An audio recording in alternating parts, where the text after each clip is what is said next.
Hey there, pirates. Welcome aboard the Anime No Me channel. Boa Hancock, in order to protect her companions and stay close to Luffy, might join the Straw Hats, and the most incredible part would be the crew's reaction to this event, which we'll see in today's video. I hope for your support to help our crew win, and to do so, you just need to click the thumbs up button, leave a like, and subscribe to the channel. By doing this, you will win an incredible devil fruit, so just comment which fruit you want. Guys, if we really take a look deep inside what makes Zoro be Zoro, the first thing that stands out is that, at his core, he's a walking shield. He's not just about swords or strength. He's the kind of person you look at and understand that if Luffy were ever to falter, Zoro would already be standing in his place. But not to take his place, never that. Just to keep the flame alive until the captain returns. This becomes crystal clear in chapter 485, when he kneels and begs Kuma to spare Luffy and take everything from him instead. It wasn't just about loyalty. That moment was about protecting a dream that wasn't even his, because he understands what it means to have someone believe in you so much they'd take your pain in your place. So when we add Boa Hancock to the equation, a figure who, despite being immensely powerful,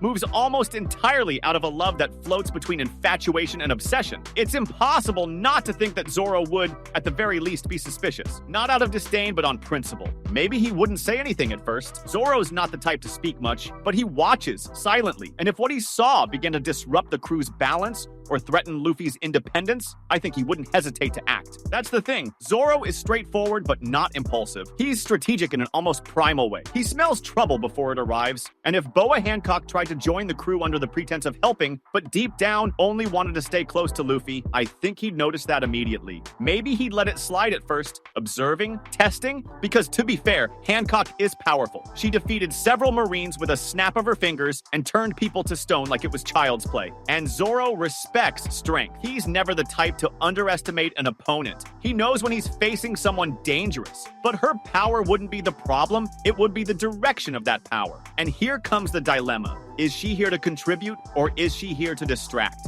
Maybe Zoro would begin questioning that with every little gesture from Hancock, because unlike Sanji, who would absolutely be drooling at her feet from the first second Zoro isn't swayed by looks or charm. This is clear in chapter 213 when he faces Bon Clay. Even when the enemy uses tricks, disguises, and emotional theatrics, Zoro focuses on what matters, the intention behind the action. He reads people's energy. If Hancock started treating Luffy like a precious little ornament, offering him gifts, trying to protect him from everything, maybe he'd start to feel that what she was offering wasn't love. It was disguised control.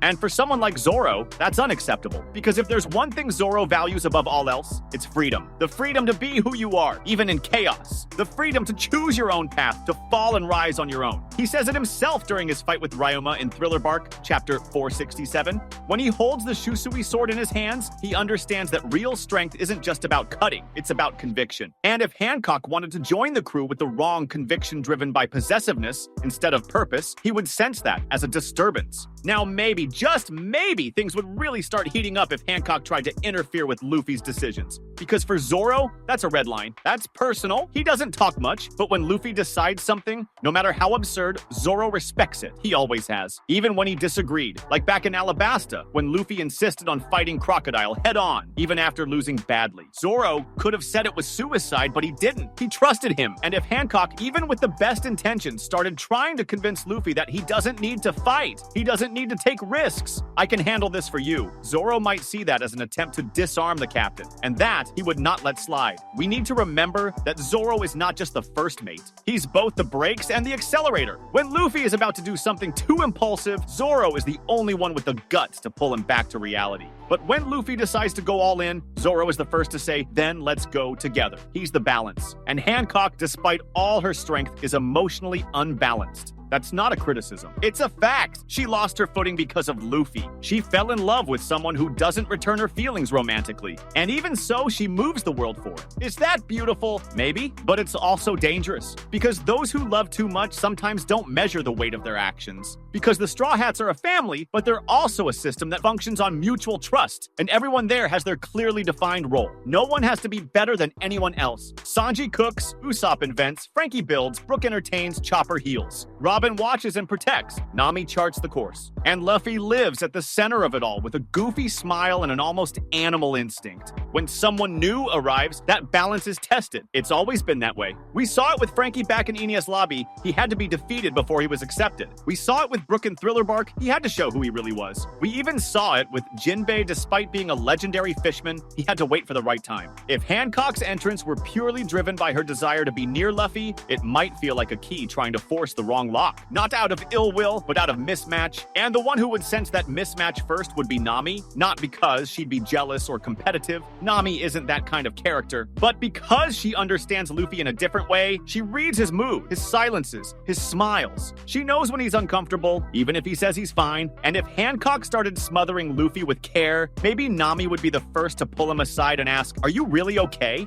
Because Nami knows that Luffy is like the wind. He can't be caged. And if someone tries, even with love, he'll start to lose himself. Maybe not right away, but he'll become quieter, less impulsive, less Luffy. Chopper might not notice at first. He'd probably see Hancock as amazing, powerful, almost regal. But over time, maybe he'd start noticing that Luffy was more tired, less spontaneous. And then he'd start to worry. Because to Chopper, the crew's emotional health is just as important as their physical health. And Luffy to him is more than a captain. He's a big brother, a hero, a symbol of brute strength and childish kindness. If Luffy started hesitating, Chopper would feel it. And even without understanding everything, maybe he'd quietly approach Zoro, trying to find out if he was seeing the same thing too. Sanji, on the other hand, would be a whole different problem. Because he would fall under Hancock's charms from the very first second. Not just fall, he would faint. Literally, he wouldn't be able to see any flaw in her, at least at the beginning. Everything she said would seem right. Everything she did, perfect. But Sanji is also a strategist. When the charm wore off a little, he might start thinking more rationally.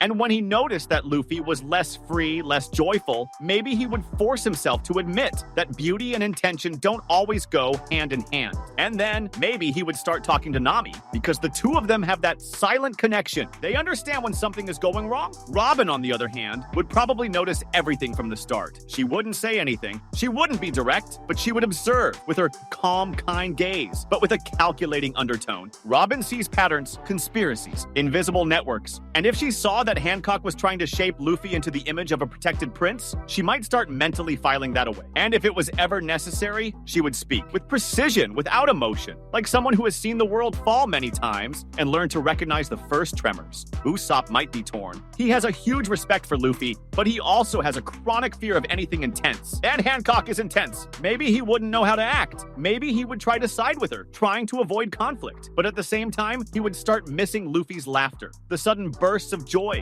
the absurd ideas. If that started to fade, Usopp would feel that something was wrong. And maybe it would be Frankie, because Frankie is practically the one who holds the ship's sanity together. He sees everything through the eyes of a builder. If a structure starts to tremble, he hears it before the others. And Hancock, despite being powerful, might be vibrating on the wrong frequency for that environment. Brook might try to break the tension with jokes, but even he in silence would notice the change. Because Brook is music, and music changes when a new instrument enters without knowing the right key. He would hear the discomfort in Luffy's laughter, in the pauses between his shouts, in the nights when Luffy slept less. Because if there's one thing Brook understands, it's timing. He's been alone for decades. He knows when someone is trying to hold back inside, and then maybe we would reach the most delicate point, Luffy himself. Luffy might not notice anything at first. He's simple, even naive. He thinks that everyone who likes him is there for the right reason. And Hancock really likes him, a lot. But she likes him in a way that demands something in return. Even if she says she doesn't, she expects Luffy to see her as a woman, as a partner, as something more. And Luffy doesn't see that, and maybe he never will. Because Luffy doesn't understand this kind of love. He doesn't see romance like others do. He sees people, and what drives him is the freedom to be who he is. If Hancock starts to get upset because she's not being noticed, if she starts demanding attention, affection, exclusivity, Luffy might feel an unease. He doesn't know how to explain. Maybe he would start becoming quieter, more withdrawn, not out of fear, but out of doubt, and that would be the beginning of the implosion. And Zoro would feel all of this, like he always has. And maybe one day he would call Luffy for a talk, alone, on the deck, at night, when the sea is calm. Zoro might say, "Captain, are you still free?" Just that? Because Zoro doesn't lecture, he only asks what needs to be asked. And maybe Luffy would respond, "Of course I am," but with a hesitant tone. And Zoro would understand that no, something has changed. changed. Someone is trying to shape the wind. And then maybe he would go straight to Hancock without raising his voice, without threatening, just to say, do you want to be here to protect him or to keep him? Because those are different things. Protecting is staying alongside. Keeping is locking up. And if her answer was wrong, Zoro might draw his sword, not to use it, but to remind. Because Zoro's sword is not just a weapon, it's a symbol. It cuts lies, wrong intentions, crooked paths. It doesn't need to leave the sheath to be heard. And Hancock would understand that in that crew, Luffy is the sun, and Zoro is the shadow that doesn't let anyone extinguish that light. That was today's content. We hope you liked it and want to share your opinion on the subject. Don't forget to share the video, give it a thumbs up, and I'll see you in the next video. Take care and stay amazing.